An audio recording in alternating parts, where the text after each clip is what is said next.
Só pegar a Bíblia. A Bíblia está aí. Isso.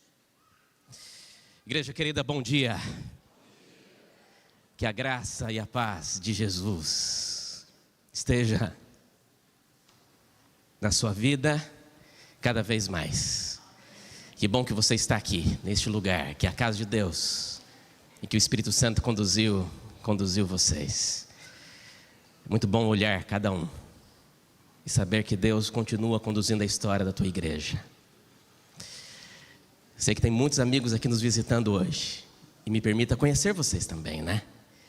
Então quero dar as boas-vindas. Quem está aqui conosco, que não é membro da igreja de Botafogo, mas está conosco essa manhã, levante sua mão, que eu possa conhecer. Uau! Sejam bem-vindos. Vi que tem gente aqui do Pará, isso não? Tem paraense aí? Opa! Do Pará. Sejam bem-vindos.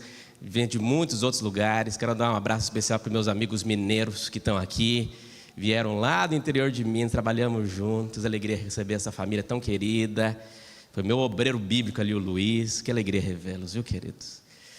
Igreja, não vai ser fácil, mas eu vou tentar. É aquele sentimento de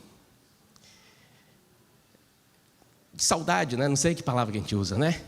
Tudo que a gente vai andando, vai lembrando, né? Vai trazendo lembranças e momentos especiais. Para aqueles que não estão entendendo, né? Alguns não estão sabendo, eu vou abrir a Bíblia hoje aqui, esse é o meu objetivo. A gente está aqui para abrir a palavra, mas me permita dizer apenas 3 coisas para a minha querida igreja.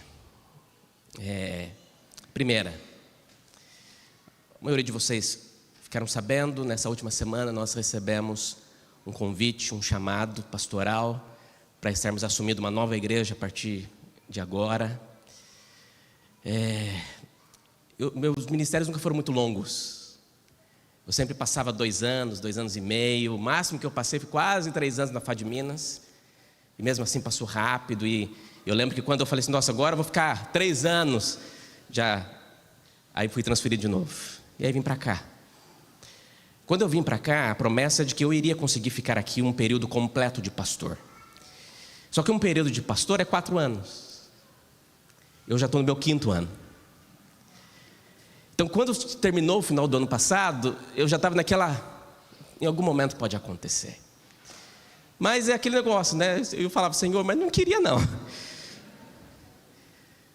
Menino pequeno e tal. Então quando virou o ano, eu falei, poxa, conseguimos, né? Vamos estar mais um tempo. Mas a gente entende a obra de Deus. A gente sabe que Deus dirige nossa vida. E quando nós aceitamos o chamado do Senhor, eu tenho aqui pastores que estão aqui conosco, que sabem bem disso. A gente decidiu que nós vamos aonde Deus mandar. Eu nunca procurei nada. Nunca peguei um telefone para ligar, para pedir nada para ninguém. Eu decidi que minha vida seria dirigida pelo Senhor. Deus entendeu que seria um momento para nós estarmos num outro desafio. Nosso coração está cheio de saudade, mas entendendo de que Deus é que dirige tudo. Obrigado por tudo, igreja. Hoje não é despedida ainda, tá? Ainda vou estar aqui sábado que vem. Essa semana a gente vai organizar as coisas. Essa semana eu já fui em Vitória. Eu recebi o chamado na segunda-feira. Na terça-feira já peguei o carro, já fui para Vitória. Já conheci a cidade, já conheci a igreja central de Vitória. Uma igreja linda, acabou de ser inaugurada, mas também tem grandes desafios. Mas a gente está com o coração na certeza de que Deus está nos conduzindo poderosamente. Eu louvo a Deus por isso. E eu sei, meus irmãos aí da Central de Vitória, que vocês estão orando, porque nós também estamos orando por vocês. E que Deus continue conduzindo todas as coisas, tá? Eu sei que o Senhor vai nos conduzir poderosamente. Mas a segunda coisa que eu queria dizer para vocês. Primeiro eu já expliquei aqui. Teremos essa última semana para te dar um abraço especial, mas nosso coração vai ficar aqui também. Mas a minha segunda coisa que eu gostaria de dizer para essa igreja era que, quando eu cheguei aqui, eu estava bastante preocupado sobre como que prepararia as mensagens para pregar aqui nessa igreja. Vocês são muito preparados, são pessoas muito inteligentes. E eu aprendi a respeitá-los muito. E eu lembro que eu conversava com a minha esposa e falava, meu bem, me dá umas aulas aí de fisiologia, de algumas coisas assim, para poder conseguir ter conteúdo para... E minha esposa falou assim, eles não querem isso. Eles querem que você abra a Bíblia para eles.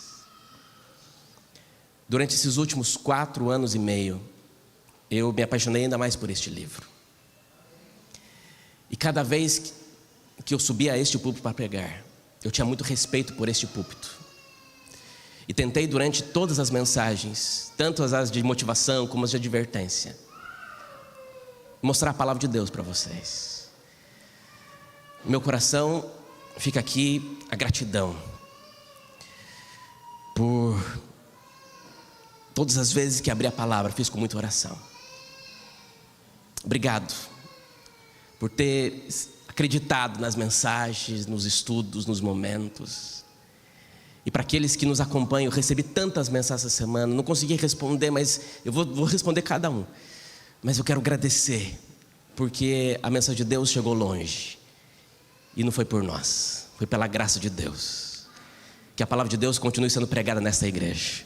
E que vocês continuem dispostos a viver o que Deus sonha como igreja para vocês. E por fim, amigos, antes de nós abrirmos a Bíblia, nós fomos muito felizes aqui nesses últimos anos. Dia 13 de dezembro nós entramos aqui pela primeira vez. 13 de dezembro de 2020. Dia 16 de janeiro éramos apresentados oficialmente como pastor aqui. E desse tempo para cá, chegamos na pandemia. A igreja tinha 100 e poucas pessoas frequentando. Eu brinco que eu conheci só os olhos dos irmãos. Todo mundo de máscara, distanciamento, não podia cumprimentar, não podia abraçar. Mas mesmo com esse distanciamento todo, nós estávamos juntos. E aqui eu não tive uma igreja, eu tive uma família que me abraçou. Obrigado, porque vocês foram a minha família aqui. Toda vez que nós olharmos para o Daniel, nós vamos lembrar de vocês. Nosso filho carioca. Que ficou, né? Eu vou parar. Mas eu disse isso tudo para dizer o seguinte. Essa semana encontrei com o pastor Patrick. Conversamos bastante, temos conversado já desde quando ficamos sabendo. E vocês receberam também um grande homem de Deus. Com o mesmo carinho que vocês me receberam, receba o pastor Patrick, a sua esposa Rafaela, suas filhas. Eles estão vindo com o coração aberto, desejosos de conhecer vocês, não conhecem muito aqui, vão precisar da ajuda de vocês, do carinho de vocês. O receba com amor. E a nossa casa lá em Vitória estará sempre de portas abertas, nossa igreja, para recebê-lo sempre. Vocês vão no nosso coração. Mas deixa eu falar uma coisa aqui, bem baixinho, tá? A gente nunca vai deixar de ser Igreja Adventista de Botafogo, porque nós amamos vocês, de verdade. Enfim, deixa os agradecimentos e perdões para a próxima semana. Mas obrigado por tudo. Obrigado mesmo. Preparei uma mensagem do meu coração para vocês hoje. Vou fazê-la hoje e terminarmos no próximo sábado. Mas antes de a gente entrar definitivamente na palavra, eu tive a oportunidade nesta igreja de viver um dos maiores sonhos da minha vida, que são os meus sonhos missionários. Das histórias que nós construímos, eu sempre orei por algumas coisas, e aqui eu tive a oportunidade de viver. Uma delas era poder retornar em alguns lugares que de alguma maneira foram marcantes na minha vida. E Deus colocou no coração aqui de missionários dessa igreja o desejo de sonharmos juntos. E aquilo que um dia era uma oração, era um sonho, virou realidade. E eu pude durante esses anos fazer 3 viagens missionárias com essa igreja, que foram assim muito, muito significativos para a gente. E eu queria apresentar para vocês um pouquinho da nossa última viagem missionária. Pode, amigos? Só para contar um pouquinho do que aconteceu. Não vai dar para mostrar, a gente tem pouco tempo. Mas em pouquinho tempo eu queria que vocês conhecessem aquilo que nós vivemos na nossa última viagem, lá na cidade de Tocantinópolis, lá no interior do Tocantins, fronteira com o Maranhão. Ficamos 10 dias lá. E foi muito impactante para a gente. Eu quero chamar aqui a Luciana. Vem cá, Lu, para você me ajudar. Se eu não der conta, você me ajuda aqui. Para a gente contar um pouquinho, pega aqui o microfone, de como foi viver. Nem todos os missionários estão aqui hoje, estão alguns no Campuri. Aliás, um abraço para vocês que estão aí lá no Campuri, Desbravadores. Vamos subir aqui, pronto.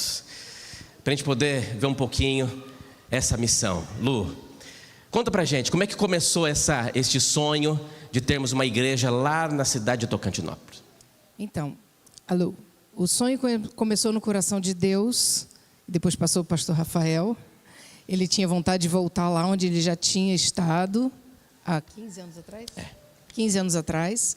E nessa comunidade, eles tinham comprado um terreno com uma casa em cima. Essa casa tinha sido condenada pela prefeitura, porque ficava numa esquina. 18 anos, lembrei agora. 18 anos. E aí, eles oraram durante um ano. Primeiro, eles conseguiram dinheiro, compraram o terreno. Aí, oraram durante um ano, pedindo para Deus, de alguma forma, uma resposta de como eles construiriam essa igreja lá. E aí, exatamente nesse ano, o pastor Rafael falou, eu quero voltar lá. E a gente fez o contato e o pastor falou, não é possível, a gente está orando há um ano por isso. E eles sentiram como uma resposta de Deus. Deus escuta as orações, né, Elo? Hã? Deus escuta as orações, né? Escuta, e eles ficaram muito emocionados com isso, começaram a trabalhar dia e noite, fizeram um mutirão, derrubaram a obra que tinha lá, foram até a prefeitura, pegaram um trator, o trator tirou a casa de cima, jogou terra, a prefeitura tinha uma quantidade de terra que não sabia onde colocar, e a gente precisava de terra, e eles colocaram lá, e a igreja começou a ser construída. Quando nós chegamos, estava do jeito como está nesse slide de cá, já a base... com as estacas e a cobertura. E quando nós saímos, já deixamos paredes levantadas das salas, dos banheiros, do tanque batismal e da sala pastoral. E nós ajudamos. Olha lá, tá ali, tem prova lá. Olha lá, ó. A gente fez uma linha para carregar tijolo de um lado para o outro, porque eram 15 mil tijolos. Nós carregamos uns 5 mil, mais ou menos. Mas deu trabalho, tá? Só para avisar. Eu estou ali. E tudo no sol quente. Essa aqui foi a última reunião antes de a gente sair para a missão, e a segunda foto, a gente na escola cristã de férias, a prefeitura emprestou uma escola pública para a gente usar para fazer escola cristã de férias. Ali a escola cristã de férias, e aqui a gente visitando uma aldeia indígena dos Apinagés. E foi bem interessante o trabalho com eles também, mas com as crianças foi muito legal, né, Elo? Com as crianças foi muito divertido, porque todo mundo da missão se envolveu. Essa foi uma missão bem diferente, porque cada uma tinha uma função, cada pessoa, só que nessa... todas as funções rodavam. Então, um dia você atendia, por exemplo, eu sou médica, atendia como médica, depois eu estava em outra situação.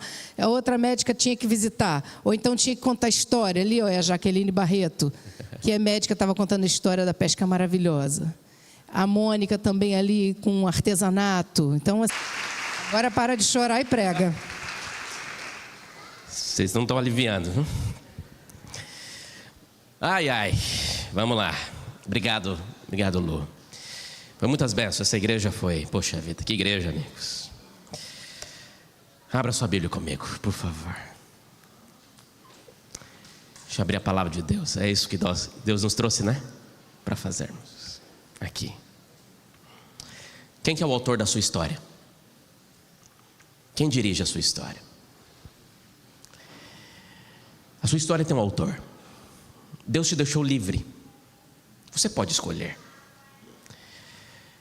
Mas você também pode confiar. Você pode confiar que Ele dirige. E eu não posso enganar vocês. Muitas vezes os caminhos de Deus não são os mais fáceis. Às vezes são os mais difíceis. A Bíblia diz que o caminho de Deus é estreito. E o caminho dos homens é largo. Mas o caminho estreito tem bênçãos também. Você tem que estar mais junto com o seu irmão. Vocês têm que andar em sintonia. Vocês têm que estar unidos. O caminho de Deus, ele é difícil, mas ele sempre é o melhor. Desde quando você permite que o Espírito Santo de Deus dirija a tua história.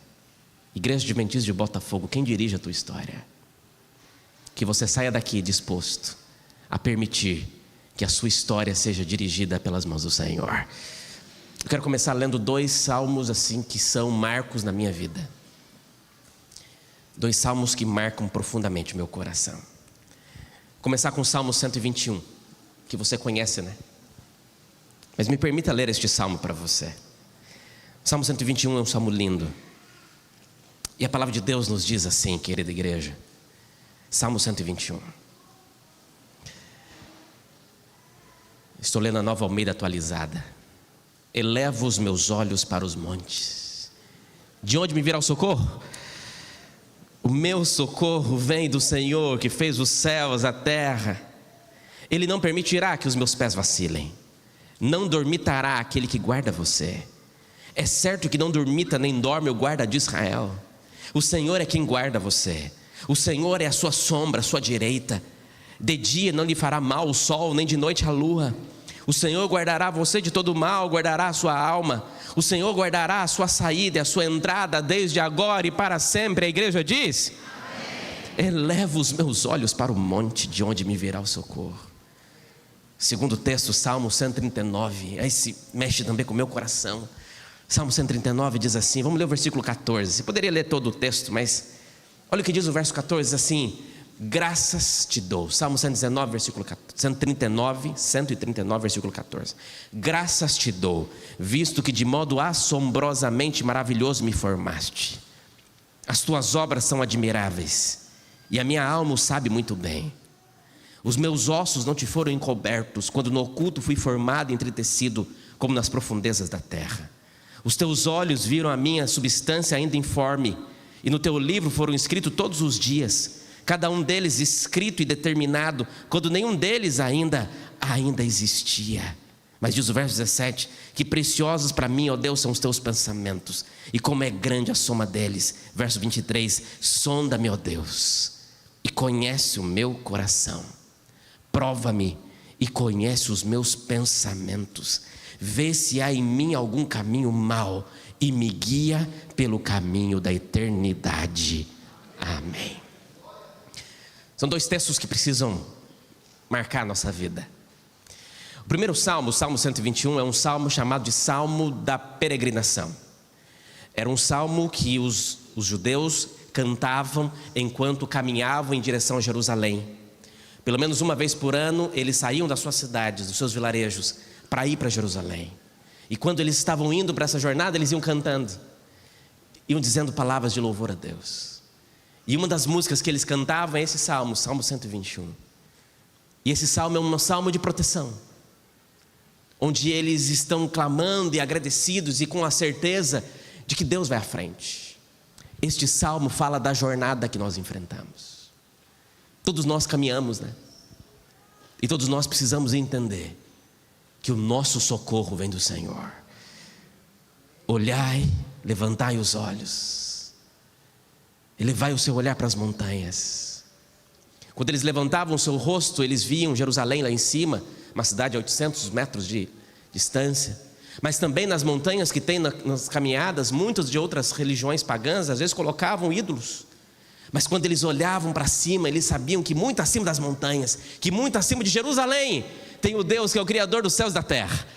E que vale a pena você olhar para cima e você entender que Deus está conduzindo a sua história.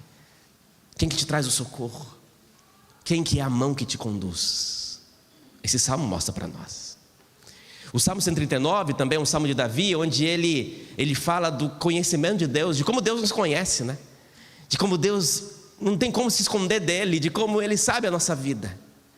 Mas eu gosto muito desse trecho que me apresentou, e eu espero que você entenda isso em nome de Jesus, porque o trecho diz assim: de maneira maravilhosa nós fomos formados. Quando nós olhamos para a maneira como nós fomos construídos pelas mãos de Deus, tudo é perfeito, tudo foi pensado, tudo é maravilhoso de fato o que Deus fez. Mas diz o texto que Deus sonhou a nossa vida. Entenda o que eu vou dizer agora em nome de Jesus. O que o Salmo 139 está dizendo não é que Deus tem um destino para você. Você é livre para escolher. Mas o texto diz que quando, antes de você nascer, Deus sonhou a tua vida. Porque Ele é Pai. Antes do Daniel nascer, eu já olhava para a barriga da minha esposa e fazia os cultos juntos, e já cantávamos, e eu já sonhava a vida dele. Só que ele é livre, ele vai crescer, ele vai tomar as decisões dele, é assim a vida. Mas eu vou continuar sonhando o melhor para o meu filho, porque todo pai é assim, toda mãe é assim. Deus é nosso Pai, e Ele sempre vai sonhar o melhor para você. Deus sonhou a tua história e viu você feliz, com a sua vida conduzida pelas mãos dEle, preenchido o seu coração, enfrentando os desafios, sabendo que Deus está à frente. O Salmo 109 diz assim: o Senhor Deus já conhecia e sabia e sonhava a tua história. Mas aí Davi termina o Salmo 109 fazendo uma das orações que todos nós devemos fazer todos os dias. A oração que ele faz lá é assim: Senhor, mas me sonda, me conhece, vê se há em mim algum caminho mau e me guia para o caminho do eterno, para o caminho da eternidade. Sabe o que Davi está orando aqui? Olha aqui para mim. Psiu, olha aqui para mim. Olha aqui. Davi está dizendo assim: Senhor, aqui está a minha vida, aqui estão meus caminhos, aqui estão os teus caminhos. Olha para os meus caminhos, e se ele não está aqui, tira ele daqui e coloca aqui.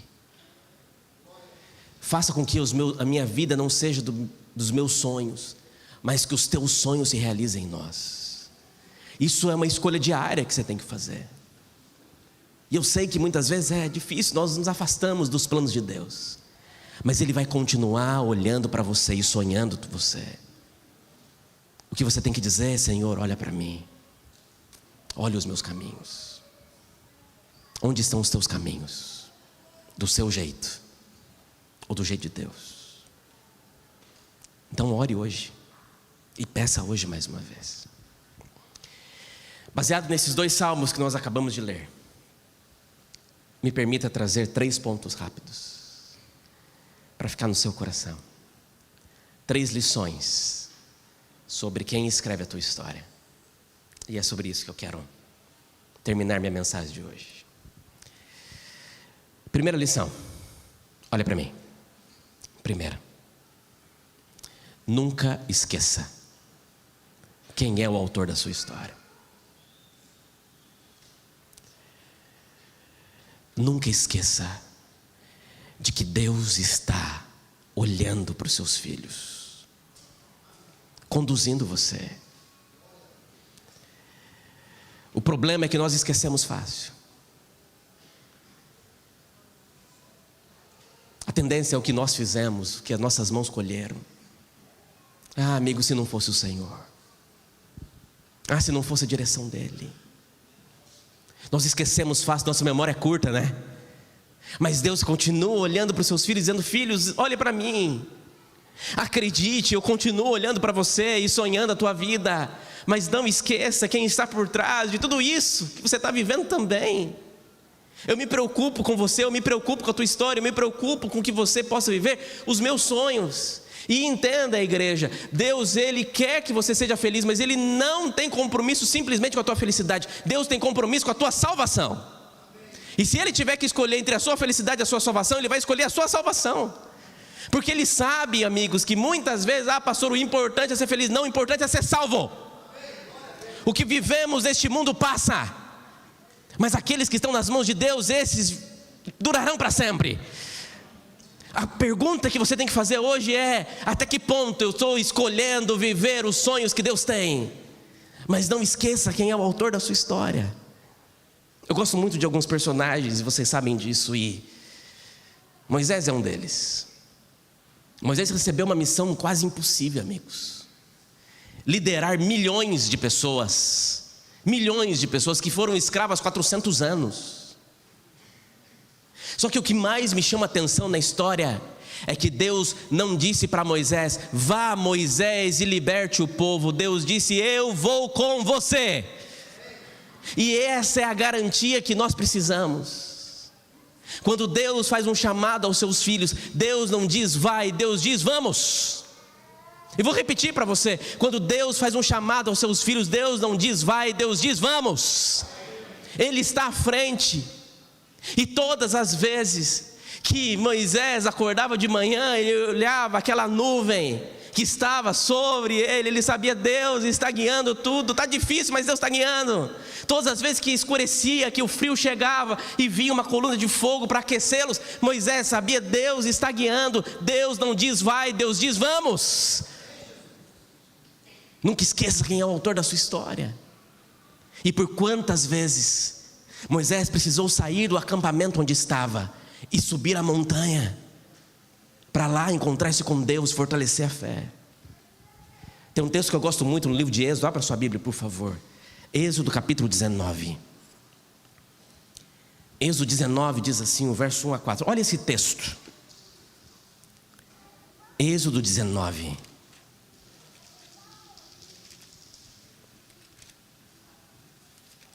Êxodo 19 diz assim: No terceiro mês, verso 1 a 4. No terceiro mês depois da saída dos filhos de Israel da terra do Egito, no primeiro dia desse mês, eles chegaram ao deserto do Sinai. Tendo partido de Refidim, vieram ao deserto do Sinai, no qual acamparam, e ali Israel acampou em frente ao monte. E Moisés subiu para encontrar-se com Deus.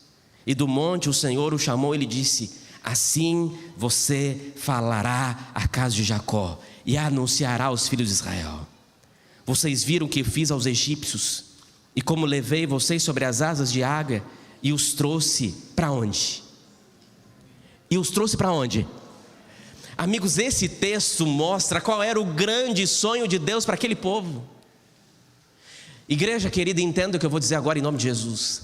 Deus não estava simplesmente preocupado que eles entrassem em Canaã. Deus estava muito preocupado que eles estivessem perto de Deus. Deus os tirou do Egito não para levá-los a Canaã em primeiro lugar. Deus os tirou do Egito para trazê-los para perto dele. E durante todos os anos de caminhada, Deus fez tudo o que era necessário para que aquelas pessoas entendessem a importância de buscar o Senhor de todo o coração. Durante muitos anos, Moisés subia e descia aquelas montanhas, sabendo que Deus estava disponível naquele lugar para conseguir trazer a segurança que eles precisavam, mas para que Moisés fosse usado para conduzir uma geração para mais perto dele. Interessante. Quando nós chegamos em Êxodo capítulo 24, vira só as páginas da sua Bíblia um pouquinho. Êxodo 24. Interessante. Eu gosto disso. Êxodo capítulo 24. A palavra de Deus nos diz assim no verso 9. Êxodo 24, verso 9. Pela quinta vez, Moisés sobe a montanha para falar com Deus. E no verso 9 diz: e Moisés, Arão, Nadab e Abiú, e 70 dos anciãos de Israel subiram o monte. E quando eles chegaram lá, eles viram o Deus de Israel, sob cujos pés havia com que uma pavimentação de pedra de safira, que se parecia com o céu na sua claridade. Deus não estendeu a mão contra os escolhidos filhos de Israel. Eles viram Deus, comeram e beberam. Então o Senhor disse a Moisés: suba para junto de mim no monte e fique lá, e darei a você tábuas de pedra, a lei e os mandamentos que escrevi, para que você ensine o povo. E Moisés se aprontou juntamente com Josué, seu auxiliar, e subiu o monte de Deus. E ele disse aos anciãos: esperem aqui até que voltemos para junto de vocês. E eis que Arão e Ur ficam com vocês. Quem tiver alguma questão deve se dirigir a eles. E tendo Moisés subido, uma nuvem cobriu o monte, e a glória do Senhor pousou sobre o monte Sinai, e a nuvem o cobriu durante 6 dias. E no 7º dia, do meio da nuvem o Senhor chamou Moisés. Aos olhos dos israelitas, o aspecto da glória do Senhor era como um fogo consumidor no alto do monte. E Moisés, entrando pelo meio da nuvem, subiu o monte, e lá permaneceu com Deus. Quantos dias? 40 dias e 40 noites. Ah, amigos, como Deus quer que você fique perto dele. Quando Moisés estava passando por momentos difíceis de um povo que tinha abandonado o Senhor, ele sobe a montanha para se encontrar com Deus, e Deus dá para eles 3 presentes. Primeiro, diz o texto que eles viram Deus, e junto com Deus eles comeram e beberam. Deus fez um banquete para eles. Segunda, eles subiram a montanha, e quando estiveram lá em cima, Deus os chamou para que não apenas vissem a nuvem da glória de Deus, mas para que Moisés entrasse na nuvem de Deus estava. E o terceiro presente que eles receberam era, além de viver na nuvem onde Deus estava, Moisés também pôde ficar ali junto com Deus. Quantos dias? 40 dias.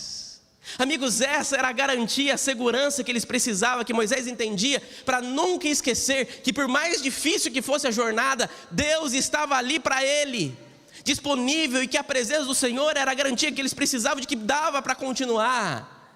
Mas Moisés fazia questão de ir até Deus, porque esse é o grande chamado que Deus tem para os seus filhos. O maior chamado que Deus tem para a tua vida, amigos, é para conhecê-lo mais, é para andar sobre a sua vontade, e para ser guiado pelas mãos poderosas do Senhor. Você nunca está sozinho. Eu lembro quando eu saí da casa da minha mãe com 17 anos,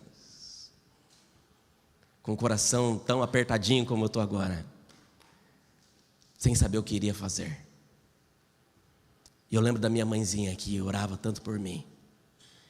me dizendo: filho, não vai ser fácil, mas nunca deixe de olhar para cima. Nunca deixe de olhar para cima.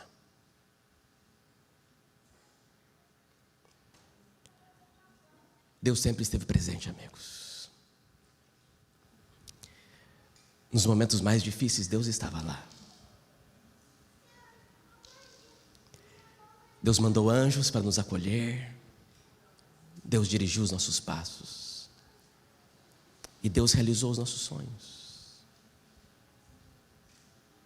Eu lembro que eu era adolescente e eu saía da minha casa, ia para a minha igrejinha lá no interior de Campanha, na igrejinha pequenininha de 40 membros, para assistir pela TV Adisat, canal executivo.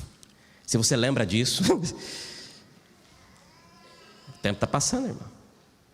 Para assistir a igreja de Botafogo fazer mutirão de Natal. E eu lembro que um dia eu, adolescente, com 12, 13 anos, assistindo as programações que aconteciam aqui, dizia: será que um dia eu vou ter a alegria de poder ir lá assistir um culto nessa igreja? Deus fez muito mais. Eu estive aqui por 5 anos. Deus é assim, amigos. Vale a pena confiar nele. Você só não pode esquecer quem é o autor da sua história. Segunda lição. E acredite no que eu vou dizer agora para você. A história que Deus tem para você também tem um preço. Porque quando escolhemos algo, também temos que deixar de escolher outro. Mas vale a pena pagar o preço que Deus tem. Deus nunca disse que vai ser fácil, mas Ele garantiu que o final vai valer a pena. Então acredite no processo. Eu sei que muitas vezes a gente vai olhando para a nossa história e a gente tem pressa. A gente quer que as coisas aconteçam rápidos, mas nem sempre vai acontecer. E às vezes, amigos, nós precisamos entender. E acredite no que eu vou dizer agora em nome de Jesus. Você precisa acreditar de que hoje pode ser caro. Pode ser que você tenha que abrir mão de coisas que você gosta, mas que a certeza de que quem te fez o chamado e esteve à frente compensa todo o resto. Compensa sempre.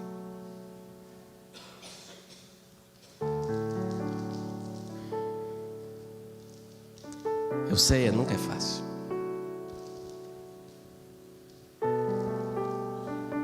Mas eu garanto para você, queridos, vai passar. As suas batalhas vão passar. Só não perca as forças. Só não perca as forças.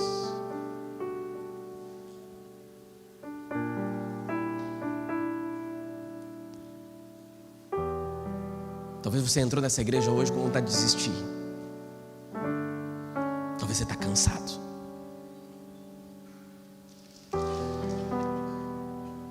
Deus mandou te lembrar que Ele continua aí.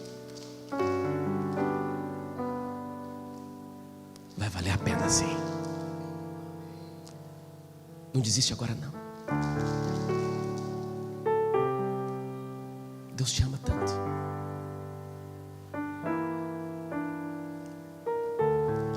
Quantas vezes eu tive vontade de desistir.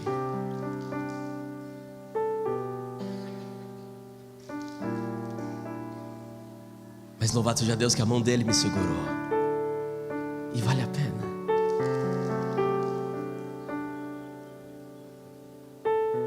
Eu lembro que eu já estava no meu 4º ano de ministério, solteiro. E eu falava: Senhor,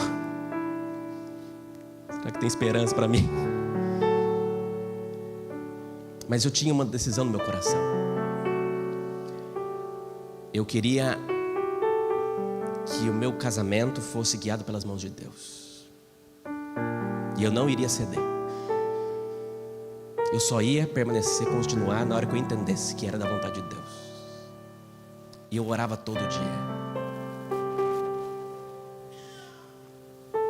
Aí Deus precisou transferir um pastor lá de Juiz de Fora para ir ser pastor da minha esposa em Belo Horizonte, para que eu pudesse conhecê-la. Quando eu a conheci, eu entendi. Falei, Senhor, vale a pena esperar no Senhor. Lá em casa nós não somos dois, nós somos um.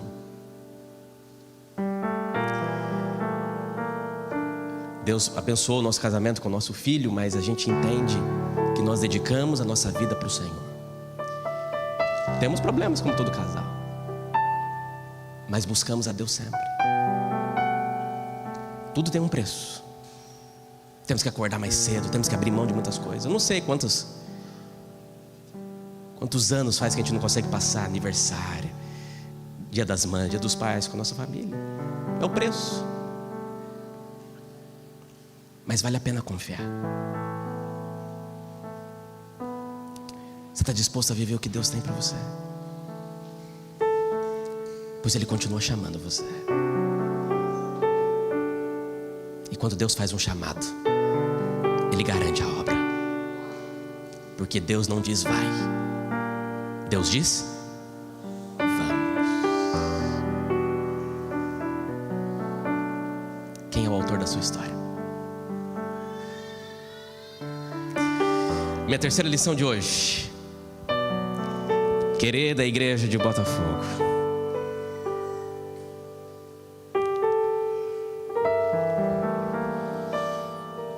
primeira lição, não esqueça quem é o autor da sua história. Segunda lição, pague o preço, por mais difícil que ele possa ser. O processo é custoso, mas molda você. Escute os conselhos de Deus. Acredite na palavra. Busque as respostas do Senhor. Deus nunca vai dizer sim para aquilo que Ele já disse não na palavra. Não abra mão dos princípios de Deus.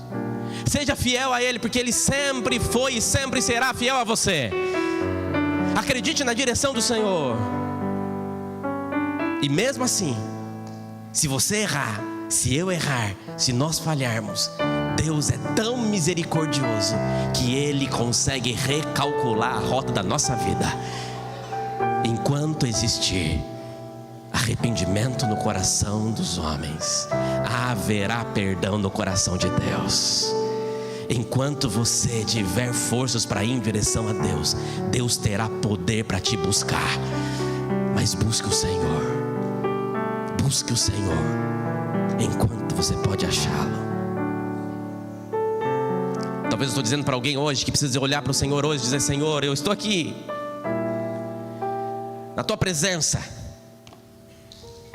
entendendo que o Senhor me ama, entendendo que o Senhor constrói a minha história. Senhor, hoje eu estou aqui com o meu caminho, enfrentando as batalhas, as doenças, os problemas. O coração fica apertado, a gente não sabe o que vai acontecer depois, e a gente tem medo, e é normal ter medo, é normal ficar ansioso, é normal, faz parte desse mundo mal. Mas Deus garantiu que vai à frente, amigos, e se Deus garantiu que vai à frente, vale a pena confiar nele. As incertezas do caminho são incertezas para nós, mas não tem nada que não está sob o controle de Deus. Ele abre as portas, Ele estende a mão, Ele abre o mar para você passar. Mas você tem que ter fé, e você tem que aprender a esperar nele. Esperar nele e nele. Como você entrou aqui, importa para você, mas o que importa para Deus hoje é como você sairá daqui. E o que Deus espera é que você saia daqui na certeza de que Ele que fez o chamado vai conduzir todo o resto. Não tenha medo. Deixe Deus ser o autor da tua vida. Nós vamos ouvir uma música agora, que é uma